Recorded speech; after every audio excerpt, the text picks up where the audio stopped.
ముందు మీడియా మిత్రులు నా నుంచి ఏదేదో న్యూస్లు కావాలని నేను వేరే ప్రెస్ మీట్ పెడితే చాలా ఎక్సైటింగ్గా ఉన్నారు. సో మిమ్మల్ని డిసప్పాయింట్ చేయడం ఇష్టం లేక మీకు ఫిలిం ఇండస్ట్రీకి సంబంధించినవి ఏవైతే కొన్ని విషయాలు ఉన్నాయో అవి నేను షేర్ చేస్తాను. యాక్చువల్ తెలుగు ఫిలిం ఛాంబర్ ప్రెసిడెంట్గా జరిగిన విషయాలు ఏమేమవుతున్నాయో మీకు చెప్తాను. ఒకటి, ఫిలిం ఇండస్ట్రీ ద్వారా మొన్న అందరం వెళ్ళి మినిస్టర్ గారిని కలవడం జరిగింది.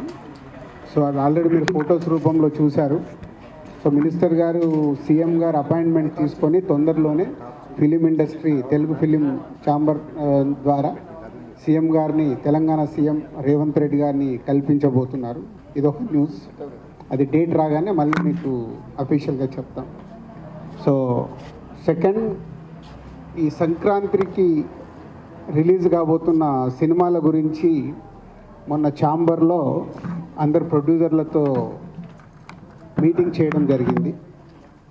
ఆ మీటింగు లోపల ఏం జరిగింది మాకు తెలుసు, కానీ బయటకైతే రకరకాల స్టేట్మెంట్లు, రకరకాల మ్యాటర్స్ స్ప్రెడ్ చేశారు. యాక్చువల్గా ఆ 5 ప్రొడ్యూసర్స్ని పిలిచి ఏదైనా అవకాశం ఉంటే ఒకరిద్దరు వెనకకి వెళ్తే వచ్చే సినిమాలకి థియేటర్స్ కంఫర్టబుల్గా దొరుకుతాయని నా ఆధ్వర్యంలోనే జరిగింది. ఎందుకంటే నా సినిమా నేను పోస్ట్పోన్ చేశాను కాబట్టి నేను లీడ్ చేస్తే బాగుంటుందని అందరూ ఆ 5 నిర్మాతలు కోరుకున్నారు. సో 5 నిర్మాతలతో పాటు చాలామంది డిస్ట్రిబ్యూటర్లు అడగడం వల్ల ఛాంబర్ నుంచి, తెలంగాణ ఛాంబర్ ఆఫ్ కామర్స్ నుంచి తెలుగు ఫిలిం ఛాంబర్ కామర్స్కి వాళ్ళు ఒక లెటర్ రాస్తే ఆ మీటింగ్ జరిగింది. సో అందరు ప్రొడ్యూసర్లకు చెప్పడం జరిగింది. దాంట్లో నుంచి రేపు ఎల్లుండి లోపల ఏదన్నా అవకాశం ఉంటే ఎవరన్నా ప్రొడ్యూసర్స్ ముందుకొచ్చి ఒకవేళ షిఫ్ట్ అవుతాం అనుకుంటే వాళ్ళకి సోలో డేటు ఇప్పియాలని మేమందరం అనుకున్నది. సో ఆ ప్రొడ్యూసర్స్ దగ్గర నుంచి రేపు కానీ ఎల్లుండి కానీ ఏదన్నా వాళ్ళు పాజిటివ్గా వస్తే ఛాంబర్ ద్వారా వాళ్ళకి సోలో డేట్ ఇప్పిస్తాం.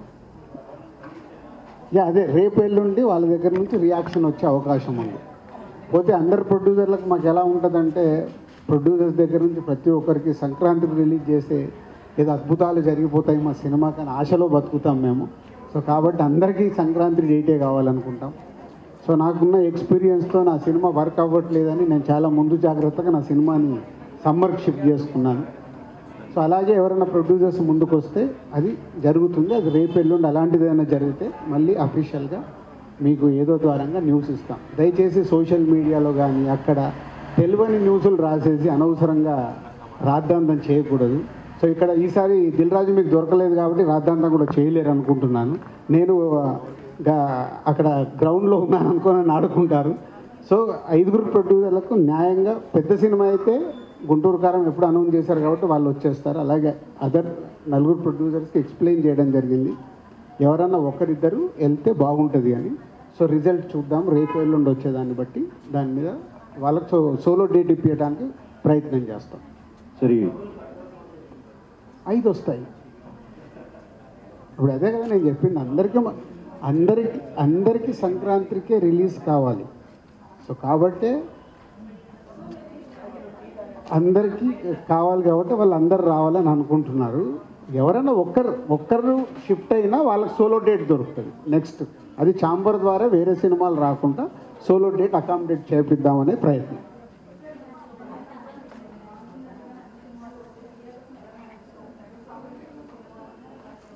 అంటే ఇప్పుడు నువ్వు సంక్రాంతికి 5 సినిమాలు ఉంటే ఏ సినిమాకు ముందు అడ్వాన్స్ టికెట్ బుక్ చేసుకుంటావు?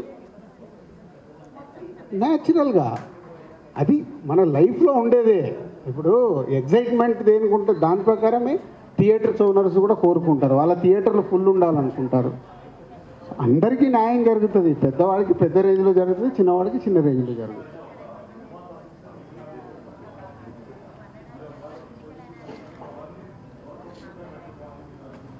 అది ఎట్లా ఉంటుందంటే, అదే మళ్ళీ మీరు కాంట్రవర్షియల్కి మెల్లిగా డ్రైవ్ చేస్తున్నారు. నేను ఈరోజు హనుమాన్ డైరెక్టర్ కూడా ప్రశాంత్ వర్మ వచ్చి కలిసి వెళ్ళారు నన్ను, సార్ ఎలా చేస్తే బెటర్ అని. నా సీనియారిటీతో అడ్వైజ్ ఇస్తా. అడ్వైజ్ నాది వినెళ్తారు, కానీ పాటిస్తారా లేదా అనేది అది వాళ్ళు ఇస్తాం. సో అన్ని సినిమాలకు న్యాయం ఎప్పటికీ జరగదు, ఎవరో ఒకరికి అన్యాయం కాదు. ఎవరో ఒకరికి తక్కువ థియేటర్లు పడతాయి. నిజంగా సినిమాల విషయం ఉందనుకో, సంక్రాంతి తర్వాత ఆ సినిమానే పైకి వెళ్తుంది. సో ఇది మీరు హిస్టరీ చూసుకుంటే ఎప్పుడు అలాగే జరిగేది. 5 రాకుండా ఉంటే బాగుంటుంది అనేది మా పెద్దలందరి ఆలోచన. దానికి అందరిని పిలిచి మాట్లాడాం. We're waiting.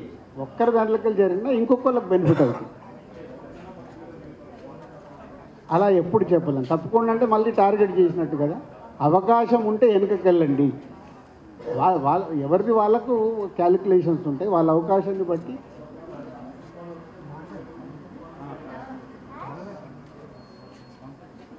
నైజాం ఒకటే కాదమ్మా, ఆంధ్రప్రదేశ్ కూడా ఉంది. యాప్ నైజాం మీద పడతారు ఎందుకు? ఆంధ్రప్రదేశ్ లేదా? ఆంధ్రప్రదేశ్లో కూడా దొరకాలి కదా అన్ని థియేటర్లు. ఇప్పుడు ఒక సెంటర్లో ఆంధ్రప్రదేశ్లో 3 థియేటర్లు ఉంటాయి. 5 సినిమాలు వస్తే 3 కదా పడతాయి, 2 పడవు. ఎప్పుడు నైజామో నేను కనిపిస్తాను కాబట్టి నా మీద ఫోకస్ వేసేస్తారు. ఏ కండలా అందరికీ జరుగుతాయి. ఎలా కంఫర్టబుల్గా ఉంటే అందుకే రిక్వెస్ట్ చేస్తున్నాం. నాకు అవసరం లేదుగా ఛాంబర్లో లీడ్ చేసి ఎందుకు రిక్వెస్ట్ చేస్తున్నాము. ఒక్కరు వెనకకి వెళ్ళారని కనీసం 4 సినిమాలకు కంఫర్ట్ అవుతుంది. కింద ఉన్న సినిమాలకు కంఫర్ట్ అవుతుంది. ఆ ఒక్క సినిమా మీరు ఏదని చెప్తారు రాజు గారు, ఎందుకంటే మీ మాట చెల్లుతుంది. అసలు ఎవరైనా మీరు అలా అనకండి. ఇమ్మీడియట్లీ ఏం చేస్తాడు, ఇగో దిల్ రాజు గారి సినిమాని రావద్దన్నారంట, హెడ్లైన్స్ మీరే పెడతారు. నేను అందుకే ఎవరికి చెప్పదలుచుకోలేదు. మేము మీటింగ్ స్టార్ట్ అయ్యేకంటే ముందు అనుకున్నది అది. ఎవరికి మనం చెప్పకూడదు, వాళ్ళ ఇష్టం. ప్రపోజల్గా అందరికీ పెడదాము. ఎవరు వెనుకకి వెళ్తే బాగుంటుంది, వాళ్ళకు కూడా బెనిఫిట్ అయ్యేలాగే. అవును సార్, ఇప్పుడు మీరు ఎవరన్నా వెనుకకి వెళ్తే వాళ్ళకు బెనిఫిట్ అయ్యేలాగా వాళ్ళకి సోలో డేట్ ఇప్పిద్దాం. అప్పుడు ఏమవుతుంది, ఒకటే సినిమా వచ్చినప్పుడు వాళ్ళకి అడ్వాంటేజ్ అది. అది ఆ సినిమా ఏ సినిమా కావచ్చు సార్, అది మనకు తెలియదు. అందరికీ చెప్పాం, అందరికీ ప్రపోజల్ ఇది. అదే 26th రావచ్చు. 26 జనవరి ఖాళీ, సెప్టెంబర్ 2 ఖాళీ, మార్చి 7 ప్రస్తుతానికి ఇంకా ఖాళీగానే కనిపిస్తుంది. వెనకాల ఇన్ని ఖాళీ డేట్స్ ఉన్నాయి, లేకనే కాదు. సరే, మన ప్రియారిటీ నేను మీ అందరికి ఓపికగా సమాధానం ఇస్తాను.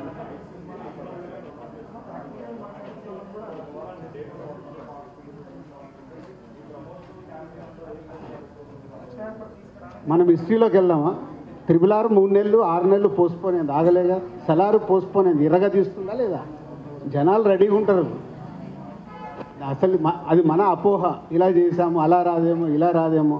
సినిమా మనం ఇచ్చే కాంటెంట్లో విషయం ఉందనుకో, టీజర్లో ట్రైలర్లో వాళ్ళు రెడీగా ఉంటారు. సోలోగా ఉన్నప్పుడు ఏం చేస్తారు? అడ్వాంటేజ్ కదా, ఆప్షన్ ఉండదు వాళ్ళకి. సార్ అంటే గుంటూరు కారం లాంటి బిగ్ బడ్జెట్ మూవీకి సోలో రిలీజ్ అయితేనే మేబీ డిస్ట్రిబ్యూటర్లకు వర్కౌట్ అయ్యే అవకాశం ఉంటుంది అంటున్నారు. అది ఎంతవరకు కరెక్ట్? సంక్రాంతికి ఎప్పటికీ చరిత్ర అది. 3 నుంచి 4 సినిమాలు రావాల్సిందే. ఇప్పుడు 5 ఉన్నాయి కాబట్టి రిక్వెస్ట్ చేస్తున్నాం. డబ్బింగ్ సినిమాలు ప్రియారిటీ ముందు మనదానికే దిక్కులేదంటే ఇప్పుడు డబ్బింగ్ వరకు ఎవరు ఆలోచిస్తారు? ఫైటింగ్ అని ఏం చేస్తాం? ఇప్పుడు తెలుగులోనే ఇన్ని సినిమాలు వస్తున్నప్పుడు ఏం చేయలేం కదా. తెలుగు సినిమాలకు ముందు థియేటర్ల తర్వాత ఏమైనా ఉంటే వేసుకుంటాం.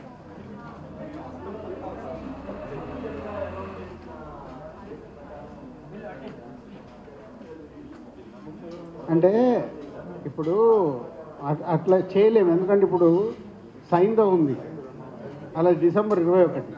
సలార్ జరగడం వల్ల హాయినానా డిసెంబర్ 7th వెళ్ళాడు, సైందో సంక్రాంతికి చేసుకున్నాడు. సో ఒక మూమెంట్ వల్ల 2-3 సినిమాలు చేంజ్ అయిపోయాయి. సో ఇక్కడ అలాంటిది ఈ ఆర్డర్లోనే మీరు రిలీజ్ చేయండి, మనం రూల్స్ అండ్ రెగ్యులేషన్స్ పెట్టలేము. ఎందుకంటే వాళ్ళ డబ్బు ఎలా రికవర్ చేసుకోవాలి అనేది ప్రొడ్యూసర్కు టార్గెట్ ఉంటుంది కాబట్టి ఎవరిని మేము రిస్ట్రిక్ట్ చేయలేము.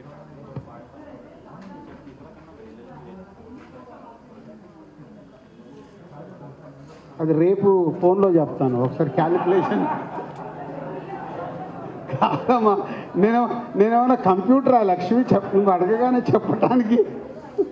ఇప్పుడు మీ తాకిడిని తట్టుకోవడానికే నేను ఆలోచించాల్సి వస్తుంది, ఏం అడుగుతున్నారు, ఏం చెప్పాలని.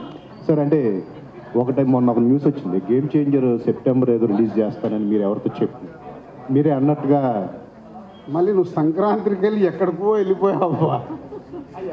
మాట్లాడదాం. అంటే వెరీ లక్కీ. ముందు డిసెంబర్ చాలా హెల్దీగా ఉంది, జనవరి కూడా ఇలాగే ఉండాలి.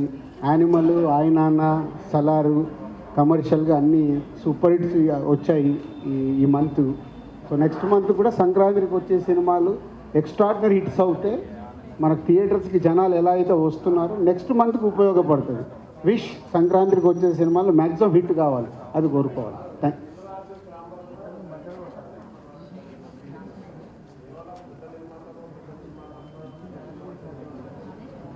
ఎందుకు జరగదు? ప్రతి మీటింగ్లో జరగదు.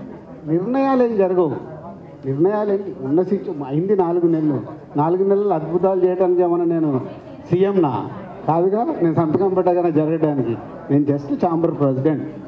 జరిగిన 4 మీటింగ్లు హెల్తీగా జరుగు. సార్ మీరు మామూలుగా మీ హ్యూమిలిటీతోనో లేకపోతే మీ సంస్కారంతోనో నేను ఎవడు దిల్ రాజు ఏమైనా సీఎం అని మాట్లాడుతున్నారు కానీ బట్ సినిమా ఇండస్ట్రీలో ఏ ఆఫీస్కి వెళ్ళినా దిల్ రాజు గారు ఏమన్నారు, దిల్ రాజు గారు ఏం అనబోతున్నారు, దిల్ రాజు గారు ఏం అనొచ్చు, దిల్ రాజు గారు ఏమంటే మనం ఏ రకంగా ముందుకు వెళ్ళొచ్చు, ఇలాంటి వాటి మీద చర్చలు జరుగుతున్నాయి. వాటికి మేము ప్రత్యక్ష సాక్షులు. నన్ను ఇప్పుడు 40 ఎక్కిచ్చేసారు. కాదనమనండి, ఏ జర్నలిస్ట్. Thank you. మీకు మీ అందరికి నా పైన అంత రెస్పెక్ట్ గౌరవం ఉన్నందుకు థ్యాంక్ యూ. మీరు ఇందాక చెప్పిన దానిలో నాకు ఆవిడ జర్నలిస్ట్ని అడిగారు, మీరు నువ్వు ఏ సినిమాకి ఎక్సైట్ అవుతావు టికెట్ తీసుకోవడానికని. వాళ్ళు ఎవడైనా సరే బిగ్ బడ్జెట్ పెద్ద హీరోలకే వెళ్తారు. అంటే ఈ మేరకి తక్కువ సినిమాలకి కొంచెం వెనక్కి జరగడానికి అవకాశం ఉంది. అలా ఉండదు. అంటే ఇప్పుడు జనరల్గా మన మైండ్ సెట్ ఎలా ఉంటుంది? నేను ఇప్పుడు మన సలార్ ఉంది, నిద్రపోకుండా 1 గంటకు సినిమాకి వెళ్ళాలి శ్రీరాములకి. మనకి ఎగ్జైట్మెంట్ ఉంటుంది. సో పెద్ద సినిమాలు వచ్చినప్పుడు ఆ సినిమా చూసేయాలని యాంగ్జైటీ ఉంటుంది. సో దాని తర్వాత కూడా మంచి సినిమాలు చూస్తూనే ఉంటాం. సంక్రాంతికి ఒకటే సినిమా కాదు, 4 సినిమాలు ఆడతాయి. ఒక్కొక్క ఇయర్ 4 సినిమాలు సూపర్ హిట్లు అయినాయి, సూపర్ హిట్లు అయిన ఇయర్లు కూడా ఉన్నాయి. ఫస్ట్ దేనికి వెళ్తాము? దేనికి క్రౌడ్ పుల్లింగ్ ఉంటుంది, దేనికి టికెట్ల డిమాండ్ ఉంటుంది, దాన్ని బట్టే థియేటర్లు ఫైనల్ అవుతుంది. సార్ ఒక క్వశ్చన్. అది మీ స్టోరీ, నా స్టోరీ కాదు. నాకు తెలియని స్టోరీ కొత్తగా చెప్తున్నా. ఎక్కడ దాదాపు 60 crores ప్లస్ ఉంది గ్రాస్. సలార్కి 100 రూపీస్ పెంచారు. రేపు సంక్రాంతికి ఏ సినిమా మీద పెంచే అవకాశం? ఇందాక అన్నాను కదా, ఏ సినిమాకు నువ్వు డిమాండ్కి వెళ్తావు? ఆన్సర్ ఏ సినిమా నువ్వు డిమాండ్కి వెళ్ళాలనుకున్న సినిమాకే టికెట్ రేట్ పెరుగుతుంది. వేరేది పెరిగితే అమ్మ ఆగమ్మా నెక్స్ట్ వీక్ చూస్తామండి. సరే మీరు కాంట్రవర్సీగా ఎలా మూవీ నేమ్స్ చెప్పరో మేము కూడా అలాగే చెప్పాం. రెవెన్యూ చూడటానికి కాస్ట్ పెరుగుతుంది కదా. మీరు నన్ను అడుగుతారేంటి సార్? నాకేం సంబంధం? ఛాంబర్ కాదు, ఇండివిజువల్గా ప్రొడ్యూసర్ పెద్ద సినిమా బడ్జెట్లు అయినప్పుడు టికెట్ రేట్లు అడుగుతారు, పెంచుతారు, అలాగే పెరుగుతాయి. అన్ని సినిమాలకు కాదు కదా.